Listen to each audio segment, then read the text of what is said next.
Hello everyone, कैसे आप सब। एक कमेंट आया था, लगता है बच्चा बहुत ही ज़्यादा परेशान है अपने कैरियर को लेके। होना भी चाहिए भाई। अगर आप अपने होटल मैनेजमेंट किया है, अपने स्कूल में टाइम दिया है, कॉलेज में टाइम दिया है और अब जिस प्रोफेशन में आप एंटर करना चाहते हो, ज़िंदगी आपको 60 साल वहीं बितानी है, तो आपको समझना होगा कि जो मैं कर रहा हूँ सही है या गलत है। सेम इसी प्रकार के क्वेश्चंस मेरे मन में भी आए थे जब मैंने अपने कैरियर को स्टार्ट किया था। और आप में से मैक्सिमम, या मैं बोलूँगा 100% के अंदर ये क्वेश्चंस आते ही आते हैं। तो क्वेश्चन क्या होते हैं? मेरी सैलरी क्या होगी, मेरी ग्रोथ क्या होगी जिस होटल या रेस्टोरेंट में मैं काम करूंगा, और उसके बाद इस इंडस्ट्री के अंदर या इस दुनिया के अंदर, इंडिया के अंदर, इंडिया से बाहर क्या क्या अपॉर्चुनिटीज़ है और मैं क्या क्या काम कर सकता हूं सिर्फ शेफ़ की जॉब के अलावा। तो यही सारे क्वेश्चंस मेरे मन में थे, आप लोगों के मन में भी होते हैं। मैं कमेंट यहाँ लगा दूंगा। इस बच्चे के जो ये स्टूडेंट है, हम लोग यहाँ पे आंसर देने की कोशिश करेंगे और मैक्सिमम लोगों को इसका फ़ायदा भी होगा।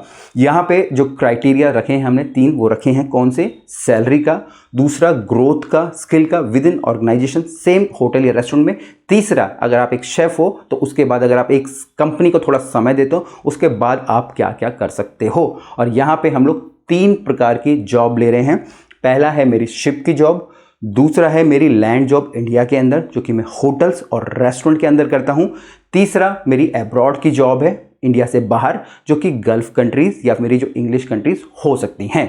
शिप के अंदर जो स्टार्टिंग सैलरी होती है, मैं बोलता हूँ कॉमी 3 की, ठीक है, या जो हमारे यूटिलिटी होते हैं उनकी मैं 800 करीब रखता हूँ, $800 में बोलता हूँ। तो आप देखेंगे सैलरी बहुत ज़्यादा है, ठीक है ना। बट वहीं अगर मैं बोलूँ कि सेम चीज़ आप इंडिया के अंदर करते हो, स्टार्टिंग कैरियर की करते हो, तो लगभग मैं बोलता हूँ कि 10,000 प्लस या 10 से 15 के बीच में आपको मिलने वाला है। तो यहाँ पे आपको 10 से 15 मिल रहा है, वहाँ आपको $800 मिल रहा है। और वही चीज़ अगर आप गल्फ़ कंट्रीज़ में जाते हो तो लगभग 20,000 करीब आपको स्टार्टिंग में मिल जाएगा, ठीक है। 20 से 25 मैं बोल सकता हूँ। इवन अगर आप विदेश में जा रहे हो तो हो सकता है वो आंकड़ा आपका सेम जो शिप के अंदर जितनी आपको सैलरी मिलती है उतना हो जाए। तो आप देखेंगे कितना ज़्यादा डिफरेंस है यहाँ शिप के अंदर, इंडिया के अंदर जो लैंड जॉब है वहाँ पे, और इंडिया से बाहर गल्फ़ कंट्रीज़ और आपकी जो इंग्लिश कंट्रीज़। इवन जब मैंने शिप ज्वाइन करी थी तो जो मेरी स्टार्टिंग सैलरी थी स्टार क्रूजेस के अंदर वो $532 थी लगभग। उस समय मैं डॉलर का हिसाब लगाऊं मैं भूल गया हूं, बट सैलरी मेरी लगभग 32 से 35 हज़ार आती थी। मुझे लगता था शिप में जब जाते हैं तो बहुत ज़्यादा सैलरीज मिलती है, बट एक्चुअल में जब सब कुछ हो गया तब मुझे पता चला कि भैया मुझे तो सिर्फ यहाँ पे 32-35 हज़ार मिल रहे हैं। बट उस समय के हिसाब से वो काफ़ी अच्छा ही था। अगर मैं 2006-07 की बात करूँ, सेम हम लोगों के साथ भी यही होता है, हम लोग ज्वाइन कर लेते हैं बट हमें सैलरीज का पता नहीं होता। तो अब आपको पता चल गया है शिप में जाओगे तो मिनिमम सैलरी कितनी मिलेगी, इंडिया के अंदर अगर लैंड जॉब कर रहे हो कितनी मिलेगी, और विदेश में आपको कितने मिलने वाली है।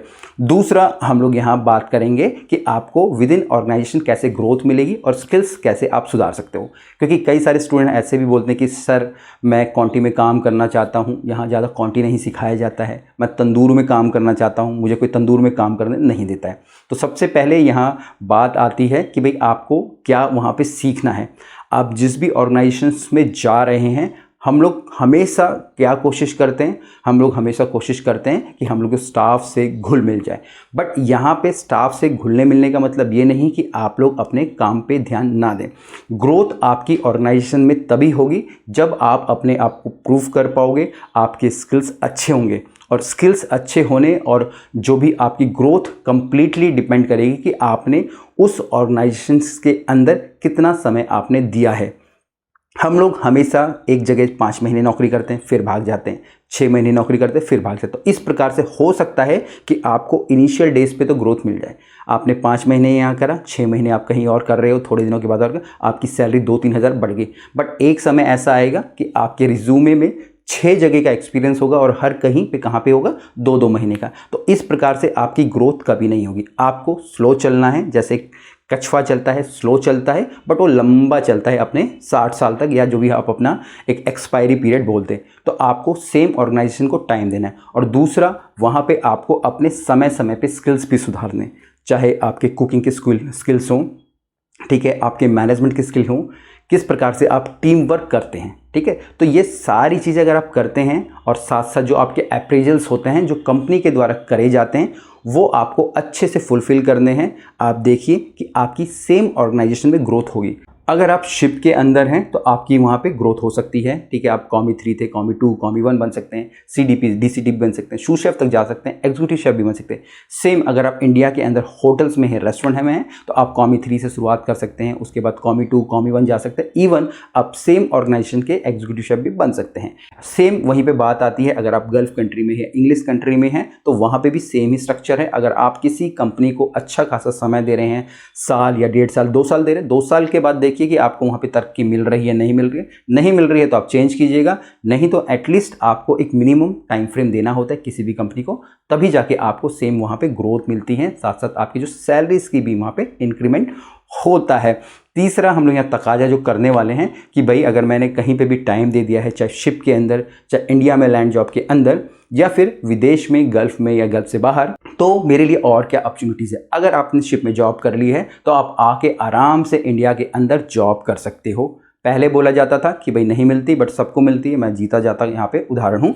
इसके अलावा आप चाहे इंडिया में आने के बाद शिप से जॉब करने पे आप चाहे तो गल्फ कंट्री में भी अप्लाई कर सकते हैं, ठीक है, या आप चाहे तो जो बाहर की जो इंग्लिश कंट्री है वहाँ के PR के लिए भी अप्लाई कर सकते हैं। टोटली आप कंप्लीटली ओपन है हर जगह अप्लाई करने के। दूसरा, उसके बाद अगर आप इंडिया के अंदर हैं तो आप क्या क्या कर सकते हैं, आप चाहें तो किसी एक ऐसे कॉलेज को ज्वाइन कर सकते हैं जहां पे आप पढ़ा पाएँ, ठीक है। और जब आपके थोड़े से स्किल्स बढ़ जा रहे हैं, आप एक CDP लेवल पे आ रहे हैं, तो इवन आप ऐसे ऑनर्स को भी अप्रोच कर सकते हैं जो कि आपकी मदद करेंगे आपके खुद के आउटलेट खोलने के लिए, क्योंकि यहाँ पे आप बहुत ज़्यादा अच्छा और बड़ा पैसा तभी कमा पाएंगे जब आप एक मैनेजमेंट लेवल पे हैं और उसके बाद आप एक इस स्टेज पे आ गए हैं कि आप एक पूरे जो कंपनी को या एक पूरे होटल को या एक रेस्टोरेंट को प्रॉपर्ली रन कर पाए।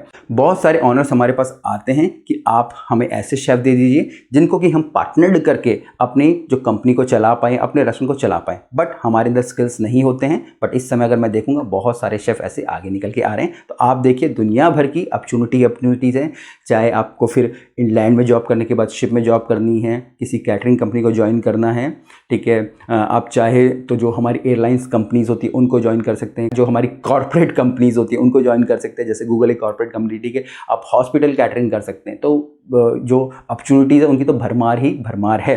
तीसरा यहाँ पे आते हैं कि अगर आप इंडिया से बाहर है तो आपके लिए क्या अपॉर्चुनिटी है। अगर आप इंडिया से बाहर है, अगर आप इंग्लिश कंट्री में हैं, तो कोशिश कीजिए कि आप वहीं सेटल्ड हो जाएं, ताकि आपके जो बच्चे हैं उनको भी वहाँ पे बेनिफिट मिले और आपको PR मिल जाए और आप वहाँ पे परमानेंटली रह पाएँ। बट वहीं अगर आप गल्फ कंट्रीज़ में हैं तो आपको इंडिया में वापस आना होगा, और इंडिया में वापस आने के बाद आप चाहे तो शिप में अप्लाई कर सकते हैं, आप जो इंग्लिश कंट्री वहाँ अप्लाई कर सकते हैं, दोबारा से गल्फ कंट्री में अप्लाई कर सकते हैं, या जो मैंने पहले अपॉर्चुनिटी बताई उन सब जगह आप अप्लाई कर सकते हैं। You are completely open to apply anywhere in the world. तो ये सारी चीज़ें हैं। तो आज की वीडियो से आपको पता चल गया होगा कि भैया ये कैरियर है कितना डायनामिक है, कितनी सारी अपॉर्चुनिटीज़ है आपके पास, बट बशर्ते आप कहीं पे अपना समय दे रहे हैं और समय समय पर अपने स्किल्स को सुधार रहे हैं। आप भी कमेंट कीजिएगा अगर आपके दिमाग में कोई क्वेश्चन है और आपका उसका आंसर नहीं मिल पा रहा है। फिर मिलेंगे एक नए वीडियो में, तब तक के लिए जय हिंद।